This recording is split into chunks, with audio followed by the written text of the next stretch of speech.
Super Paper Mario can be described in many ways, but I wouldn't exactly call it well programmed. There are some laughable oversight glitches such as the ability to gain infinite height or the ability to clip out of bounds literally anywhere that you want, but today we're going to focus on game crashes. I'll show you some genuine bugs that normal players could encounter. You are a piece of shit. Some that are side effects of playing around with other glitches. Why did that room crash? What? And, of course, some hyper-specific ones that would have never been found without top SPM minds analyzing every nook and cranny of this game. I would like to point out that none of these were found by me, but I have encountered a couple of them organically and later discovered that they were already known. Right off the bat, I want to give a massive shout out to Ema, who helped out a ton with contributing some crashes to this video, but even more crucially, fact-checked this entire script. They are one of the top people when it comes to reverse engineering Super Paper Mario for modding, so they have lots of knowledge when it comes to the code of the game. There will be lots of footage that I captured myself and some borrowed from other players. Every clip I use in this video will be credited to the person who recorded it, and I'll put that on the screen, and I will link them below if you want to go check them out. Real quick before we start going over crashes, I want to go over Super Paper Mario's different releases and crash differences between playing on console or emulator. I promise you this will help your understanding and appreciation for the rest of the video tremendously. Super Paper Mario, like several other games in the pre-online updates era, had a couple quiet revisions throughout its release cycle. There are 8 distinct versions of Super Paper Mario out there. Revision 0 and Revision 1 of the NTSC-J version, Revision 0 and 1 for the PAL version, Revision 0, 1, and 2 for the NTSC-U version, and a single revision of NTSC-K that came out nearly 2 years later. There were also Nintendo Selects and Wii U Virtual Console releases that came out later, and these, to the best of our knowledge, all used the latest revisions for their respective regions. There are also some quirks you can encounter by playing on Virtual Console or emulator instead of an original Wii, but these are due to emulation differences and not game revision differences. Explaining the differences in history of all these versions could be an entire separate video on its own, so we're just going to focus on how it affects game crashes for today. The main important thing to establish is that each revision only has minor bug fixes and that most crashes are possible in every single release. To keep confusion at a minimum, I'll have a little pop-up for each crash that displays what versions it can occur in. Most of them, like I said, will be possible in all versions, but there are a couple exceptions in this video. In this pop-up, I'm also going to include a 1 through 5 star rating for how difficult to repeat this glitch would be. 1 star would be you can easily do this within a few minutes on an unmodified official release, excluding travel time or story progress, and a 5-star rating would be a crash that would take many hours unless you use save states and/or speedrun practice codes to cheat. Console and emulator are a little bit different from each other when it comes to crashes. There's a sort of square and rectangle situation going on. Every crash happens on console, but not every crash happens on emulator. Every console crash plays the iconic Wii crash sound, and many of them actually do it on emulator as well. The way the emulator responds to other crashes, though, depends on your settings. If you have panic handlers enabled, which is the default setting in Dolphin, you will get a pop-up for an error that you can either accept or ignore. Clicking OK will close the first pop-up and immediately open another pop-up, and yeah, it's actually going to open several dozen of these. This in itself is an infinite loop, but if you choose to click ignore instead, the emulator will just disregard the game's request to crash itself. From there, you're able to go back to normal gameplay, or at least as normal as this is. If you have panic handlers disabled, the emulator will essentially just automatically click ignore for you and never slow you down with any of those annoying pop-ups. It's not exactly known why emulator has this difference, but I figured it was important enough to talk about since many people play these kinds of games on Dolphin. It's a totally valid way to play the game and is currently the way that I play the game. Recording high-quality footage and having access to save states is honestly pretty essential when you're paying your bills with YouTube videos. And speaking of paying my bills with YouTube videos, huge thank you to Flexispot for sponsoring today's video. You might remember the E7 Pro standing desk that I featured a couple months ago and still love, by the way. They didn't even tell me to say that this time. I just genuinely have really enjoyed it. This time, we're going to be showing off the super comfortable and stylish Lotus rocking and reclining chair. The seat is super big and comfy at over 3 feet wide, which easily lets you sit with your legs crossed, sideways, however else you want to sit, or even snuggled up with your pets. Take it from me, I have way too many cats and all of them absolutely love it so far. And then one thing that I personally love about it is that it's a rocking chair, which is super relaxing and therapeutic after a long day, and it's way more comfortable than your typical boring wooden rocking chair. The chair is also able to swivel 360 degrees around so you can dial in the exact angle that you want, or just spin around over and over and make yourself dizzy. That's fun too. And then to top it all off, it reclines up to 145 degrees to let you fully extend your legs, so it's super cozy for taking naps on. We have ours set up in our living room so that we can watch TV, play games on handhelds or on the TV, or in my partner's case, they also really like to sit here and draw. But this chair is super comfortable and flexible, so it would also be right at home in a bedroom or a private study space so that you could do these same things in the comfort of a private room. It's also got this neat little hidden side storage compartment that you could use to store TV remotes so you stop losing them if you're anything like me. We store cat treats there so that we're able to give our cats treats at any time, and we can even stick other things like extra charging cables in there. We opted to get our recliner in this super classy sunset brown faux leather that's super nice and plush, but they also come in a couple different fabrics and several different colors. So if you're interested in getting this super comfy and flexible chair for any sitting position in your home, go ahead and check it out by clicking the link in the description below, and don't miss out on the exclusive code XC630 to get $30 off and free shipping. Thank you again to Flexispot for sponsoring this video. It's also important to point out that my footage and lots of the footage I'll be borrowing from various SPM players is recorded through the Speedruns Practice Codes mod that was created by CT. These codes include a ton of insanely useful cheats for navigating the game and creating specific scenarios in order to prevent having to play all the way through the game for just one crash. I give you my 100% Bringle guarantee that every crash shown on the SPM Practice Codes mod will work straight out of a disc slapped into a Wii. The main difference in these crashes visually is that the Practice Codes mod includes a debug screen that has helped during reverse engineering of the game. Whenever a debug screen that looks like this pops up, it is the exact same conditions and scenario as a crash that plays the frequency on console. Practice Codes on Emulator will skip the exact same crashes that unmodded will on Emulator, and Practice Codes on a soft modded console will crash in the exact same places as unmodded console. With that out of the way, let's begin.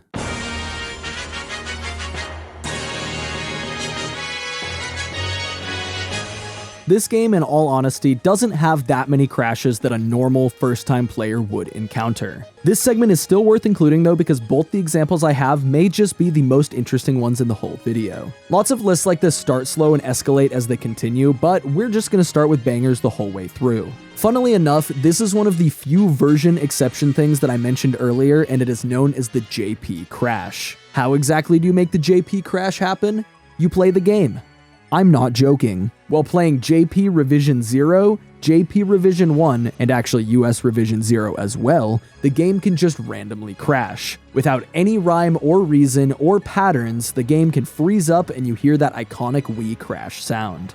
You can want this passive, but that's different from like I want you're going to make something like that. The reason this has been coined the JP crash is based on the fact that speedrunners play on the Japanese version of the game for faster text and loading speeds, as well as some version-specific skips. And because of this, they unfortunately have to contend with their runs just ending whenever their game feels like it. This happens very rarely on original Wii hardware, rare enough to the point that you very well may have played one of those versions for hours before and never experienced one. And not only is this glitch version specific, but it also has different effects on different hardware. The Wii U Virtual Console release in Japan is in fact JP Revision 1, meaning that it can experience JP crashes. For some reason, the way that the Wii U emulates this game specifically through the Virtual Console release causes JP crashes to happen way more often. Note that playing JP Super Paper Mario via a disc on a Wii U will still have the normal JP crash odds. Even in JP Wii U VC, that's a lot of letters to say back to back, it's still not crazy common, but it isn't unheard of for runners to experience these crashes multiple times in a single play session. There are also runners that play on this version that go weeks or even months without ever getting one.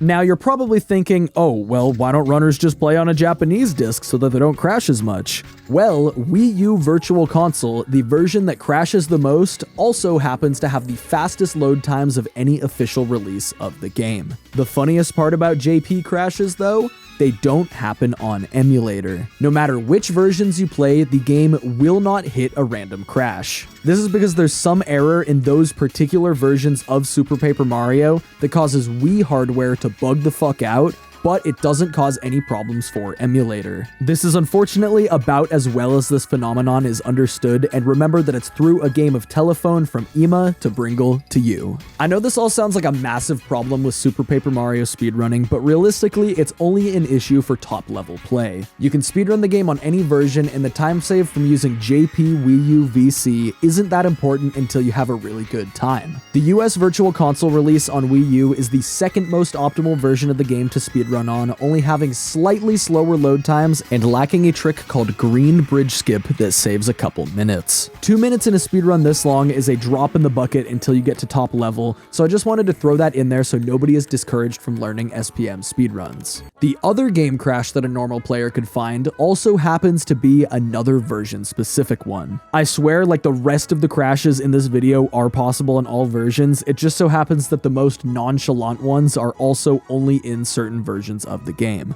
This particular crash I'm about to show you is the main bug fix between PAL Revision 0 and Revision 1, and it was so easy to come by, it was even the source of a Nintendo recall in 2007. In Chapter 2.2, talking to Mimi after first loading in will have her prompt you to check for Merly in the furthest room from the top floor. If you press the button on the wall, a spiked ceiling lowers to crush you, which is probably not a pleasant feeling, so naturally you'd probably want to leave the room and go ask Mimi what the hell just happened. She'll pretty much tell you, oh yeah, my bad, Merly's actually in the closest door on the top. Heading through that door puts you in a room that's completely empty except for a mushroom suspiciously dangling from a string. This is, of course, a trap, so all you can do is escape and head back to Mimi again. This will repeat for 2 more trapped rooms, and then she'll say, Lady Merly isn't in any of the rooms? Golly, that's really weird. I was sure she was in the far room on the first floor. And game crash. If you're playing on PAL Revision 0 and your system language is set to UK English, German, or Spanish, this sequence of events will always happen like this. Fortunately, if you find the key, which is in the spiked ceiling room of course, and then just unlock the door without talking to her, the game will work as normal. PAL Revision 0 isn't unplayable by any means, but this was noticed enough that Nintendo issued a recall that offered to exchange PAL Revision 0 discs with PAL Revision 1 discs. This doesn't mean that PAL Revision 0 is rare though. Most players happened to avoid it or were playing in a language that couldn't crash, so they didn't get their copies exchanged. I looked on eBay out of curiosity, and as far as I know, the discs that say EUR-1 on it are Revision 1, and the discs that just say EUR are Revision 0. The distribution of versions seemed about 50-50 when I looked, and there wasn't any specific price difference between these two versions. The reason this crash even happens is really simple, but also really strange. Here's a comparison of the code between European Revision 0 and European Revision 1. The little less than, O, and then greater than symbol that looks like a cute little face indicates that this line of dialogue is supposed to call up some sort of option prompt. For example, a yes or no selection box. In every version of the game, this one included, there was never meant to be an option prompt here. Every other version of the game lacks the silly little face in the code, and that's why only European Revision 0 crashes.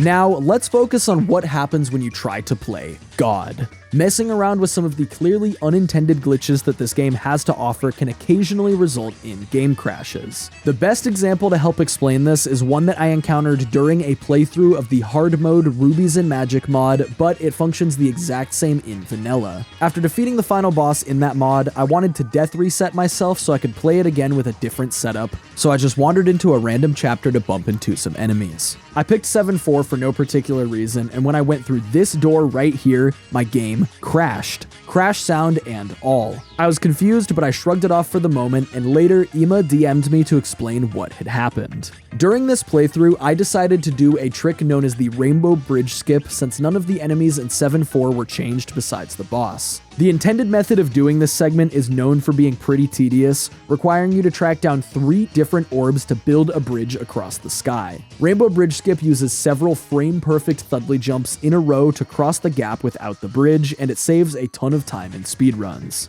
Obviously, I wasn't speedrunning, but I just like to do it because it pisses my chat off because it takes me a lot of attempts. And after more attempts than I really would care to admit, I got across and played the rest of the game as normal. And as it turns out, there is permanent damage you can do to your save file by performing this skip. It all has to do with how the game spawns Blueby, one of the orb-holding guys that we completely avoided. He first appears in a block of ice, but after freeing him, the game sets a flag that will prevent him from spawning in ice ever again. However, doing Rainbow Bridge Skip means that this flag never gets set. So, trying to revisit the Blueby room after beating 7.4 will have the game check if it should spawn him in ice. Since he's never been freed, it does exactly that. At the same time though, it attempts to also load post 7.4 Blueby, which is the exact same NPC in the game's files. 2 NPCs of the same identifier can't exist at the same time, so the Wii does the only logical thing it can and restores honor to its family. This means that once your game is saved after skipping the Rainbow Bridge and beating Bone Chill, you can never enter the Blueby room on that save file ever again. Here's another way simpler one that's a side effect of a pretty useless but fun glitch. Using Boomer on an enemy as it spawns out of a pipe will cause it to die, but then also continue to exist upside down for some reason. They can still walk back and forth as if they're on the pipe, and in the case of this Squog, it can even still spit rocks at you. Jumping on it again will kill it properly and let another enemy spawn from the pipe. There's a super lenient window to do this trick, so you should be able to get it within a few tries. Just press 1 to detonate Boomer right as you hear the pipe sound effect from it spawning. The way that this leads to a crash involves Merly. When you buy a spell package from her, you get a small chance for her to spin an item roulette wheel after defeating an enemy. None of these items are particularly exciting, but if one of these happens to trigger at the same time as performing the upside down enemy glitch, then you do get to hear the exciting crash sound. And now here's a couple crashes that are simple side effects of messing around with frame-perfect inputs. Many games of this era, including the previous 2 Paper Marios, have had lots of glitches that result from pressing an input in a single frame window that it shouldn't normally be available. For example, that's how the infinite Thudley jump works. After canceling your ground pound in the air, there is a single frame where you're able to press A to flip into 3D, which is the entire reason this trick works. There's a really easy method that can be used to crash the game in the flipside outskirts. When you jump into this specific pit, there's a loading zone that drops you on a springboard next to 2 chests. In order to crash here, we're gonna need Dottie, the pixel that allows you to shrink. When jumping down the pit, you can press 1 on a single frame before taking the loading zone, and if you nail the timing, you will hear the sound effect of Dottie's ability being used. When you load into the room on the springboard below, Mario will just not exist. From here, swapping to different pixels or characters is prone to crashing the game. Unfortunately, I lost my Wii power cords, so I couldn't test this one on console personally, but the footage I found of this glitch from @limit.999 seems to be recorded on console and crashes when trying to use Thudley. This glitch can also crash on Emulator, but it seems that not every action that would crash on console will also crash on Emulator. Real quick, there's also a soft lock you can perform on this springboard, which is obviously not what this video is actually about, but it's really easy, in the same place, and still requires you to reset your game to have any amount of fun playing it again. Pressing A to flip into 3D on the frame that you land on the springboard will freeze Mario in the animation, and your pixels will just continue to hover there forever. The Wii home menu can still be opened during this, which is what makes it a soft lock rather than a crash. The last crashes I'll show in this category are both side effects of crouch clipping. There are quite a few spots in Super Paper Mario where you can clip through a ledge while crouch jumping, and there's a few ways that it can be used to bring Super Paper Mario to its knees. The first is a clip in Chapter 6-2, The Sammer Kingdom. This can only be done during story progression of 6.2 and will not work in the postgame. First, defeat Mimi on the 26th gate and then walk past the yielding samurais until you reach the 30th gate. This is normally where Laughing Exnaut will laugh at you as the world fucking ends. There's a huge cutscene trigger that you will always land in if you're playing normally, but it doesn't extend under the stage. Clipping into these stages is surprisingly easy. If you go to the right of the staircase in 3D with carry, it lines you up really well behind this post to crouch jump through the corner of the stage. This is a pretty easy one to do, but I recommend trying to keep your jumps as short as possible by tapping the button for as little time as you can. It's better to undershoot rather than overshoot this jump, since overshooting and landing on the stage will trigger the cutscene. If you trigger the cutscene, you'll have to reset and then play through several minutes of gameplay to get back here, so simply do not the stage. After clipping into the stage, you can interact with Laughing Exnaut as if he was a normal NPC, but only if you're playing as Bowser. The other characters are too short to reach his dialogue zone, and once you talk to him, the game crashes. You are never supposed to be able to talk to this guy through normal means here, so the game has no dialogue to pull from. Interestingly, this crash is one that can be avoided on Emulator by clicking ignore or disabling panic handlers. The samurai will just give a ... text box that uses the same effect as pixel text boxes, which samurais normally don't get. And finally, the other crouch clip crash that I know of is far simpler. In the woe zone, there are several parts where you can flip gravity and walk around on walls or even the ceiling. In this specific room, you can stand on the middle step of this upside down staircase and clip through the top step with a crouch jump. This causes you to fall out of bounds upwards, and the game does not survive for very long after you leave the screen. Maybe I got lucky, but I was able to do this one in like 30 seconds, and it actually took me significantly longer to find this damn room.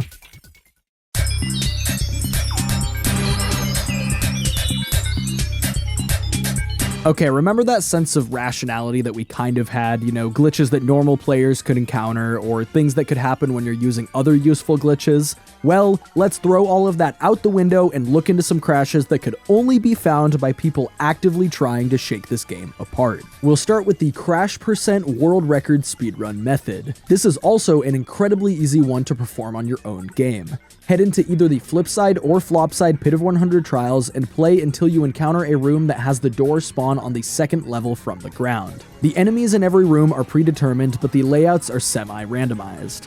Finding a door that fits our needs is not rare at all, and you should totally get it within the first 10 floors. Next, you need to obtain the key for that floor. After that, crashing is super simple using Thoreau. Just flip into 3D, jump into the lock on the door, and if you press 1 to use Thoreau's ability on a specific frame, you will open the prompt to use the key on the door. This is an illusion of choice because either option you select will crash the game. Next, we'll head to the King Crocus boss fight in Chapter 5-4.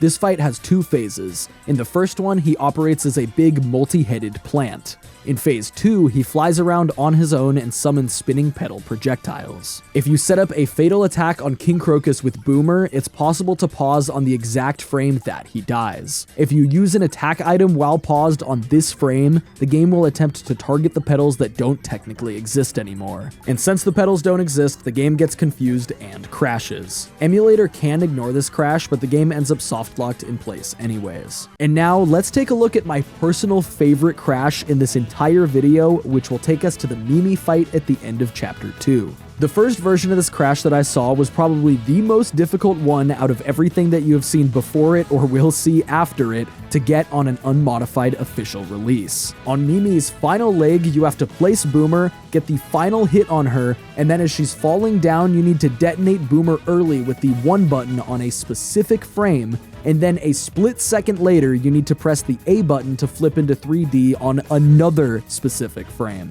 The result of this is that Mimi will be hit by Boomer on the last frame before the cutscene begins, and Mario will flip into 3D at the same time. This ends up exploiting a weakness in the game's code. Mimi shares the NPC code between her 2-4 appearance and her 8-2 appearance. A check is run to see if Mimi has been defeated in 2-4 to determine if she should use her AI patterns for 2-4 or for 8-2. By setting up that scenario with Boomer, a glitch known as a Mimi double kill is performed. The game notices that 2-4 Mimi has died, but the death is interrupted, which means Mimi still exists. However, since Mimi is also in the death animation, the game assumes that you have killed 2-4 Mimi and 8-2 Mimi. And since you apparently killed Mimi from Chapter 8-2, the game updates your sequence flag from a chapter 2.4 state to a chapter 8.2 state. The sequence is how this game keeps track of when it should load certain objects, NPCs, and areas depending on where in the story you are. This means that if you were to, say, use the return pipe, you would return to Flipside Tower and all of the chapter doors would be present. The Chapter 8 door to Blex Castle on Flopside Tower would be present too, since the game thinks you just defeated the 8-2 boss. This sounds like it would skip most of the game and be useful in speedruns, yeah? Well, unfortunately, you can't use the return pipe during the Mimi fight at all. And when you get your sequence set to Chapter 8-2, the cutscene that's currently playing gets very unhappy. The post-fight cutscene has a moment where it loads the Merle's Mansion exterior map from Chapter 2.2 to show a slow zoom in on the building. When it loads back to the Chapter 2.4 map that you're currently in, the code arbitrarily runs a sequence check to determine that it should create the NPCs in the current room. Since the sequence is not what it expects, it simply does not, and so upon trying to load the next part of the cutscene, the game crashes. This bit of bad programming is a huge roadblock holding an even worse bit of programming back from revolutionizing Super Paper Mario speedrunning. There is, however, another method for performing this that I developed myself in collaboration with Ema.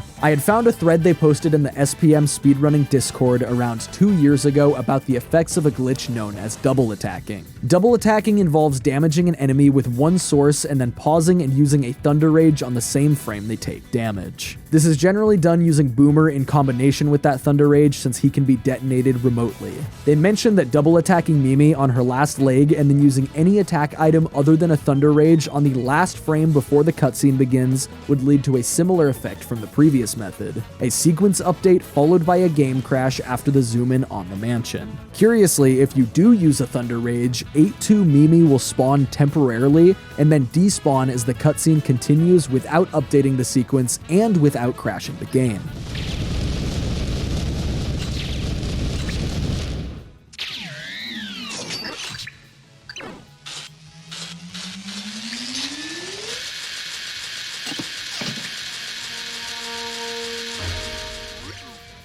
After talking to Ema about it more, they told me that they were under the impression that the double attack was not necessary and that it was all about the frame-perfect item use. However, in all the testing I did, I could not get the game to crash by using an item on the frame before she died. I even tried using save states and frame-perfect pause buffering to make sure I got the last possible frame, and nothing. However, after setting up a double attack by throwing a ruby at Mimi and using a Thunder Rage as it hit her, I was then able to deliver the final blow and pause, use a shooting star as she landed on the ground, and boom, game crash after the mansion zoom. Want to know the really funny part though? As it turns out, double attacking has nothing to do with it at all. All you have to do is use any attack item that isn't a Thunder Rage on her final stun animation before losing her last leg, and then at any point after she lands on the ground but before the cutscene begins, you need to use another non-Thunder Rage attack item. Doing this will cause the exact same effect where the game thinks you killed 8-2 Mimi and it will update your sequence. This means that once again the game crashes after showing the mansion. If you use a Thunder Rage in place of the second item, the same exact effect where 8-2 Mimi freaks out for a second then despawns will happen again. And then after that the game continues completely normally. The distinction between a Thunder Rage and other attack items seems to be that a Thunder Rage applies some sort of mild stun status effect, as other status items like the Sleepy Sheep, Stopwatch, or Catch Card can all trigger the same effect as a Thunder Rage. The best part about this method I put together is that it's actually completely viable to perform in real time on an original copy. There's no timing window for the first item other than the several seconds that Mimi is in her stun animation, and then the second timing is admittedly a bit more tight. You have to use the item as she lands on the ground but before the cutscene begins. This is not a huge window, but if you're quick with alternating between 1 and plus, you can close the menu and then open it back up as early as 1 frame later. This means that with a little bit of practice, you could pause buffer your way till Mimi hits the ground, and once she does, you can use your Fire Burst and blow up your Wii. This was such a fun progression to learn about the nigh impossible setup for this glitch, to discovering a completely viable setup myself, and it would be even cooler if it did anything other than crash the game. Oh well. Okay, now onto my second favorite one in the video. The first mention of this crash on the internet was seemingly a comment on one of my own videos, Obscure Mechanics in Super Paper Mario. At an Ace Attorney fan, Great Game 9770 claims that using Fleep on the first frame of Brobot's Rocket Fist or Rockets being active will crash the game. Zaku, a talented glitch hunter from the Super Paper Mario speedrunning Discord, noticed this comment and decided to do some testing for themselves. They couldn't recreate it with the missile, but were able to with the fists. I tested it myself as well and had the exact same thing happen. I got it with the fists, but no dice on the missile. The only footage that both Zaku and I have of this glitch happening is on Emulator, which does let you ignore the crash prompts and continue the game. And this time the game actually doesn't soft lock you, but some very strange things happen. For starters, Brobot's fists both despawn and will not respawn until he happens to roll the fist launching attack again. And when they do respawn, the fist that you fleeped will have a weird trajectory stored and instantly damage Brobot. If you're in 2D, that is. In 3D, Zaku observed that it flies off and hits the wall harmlessly.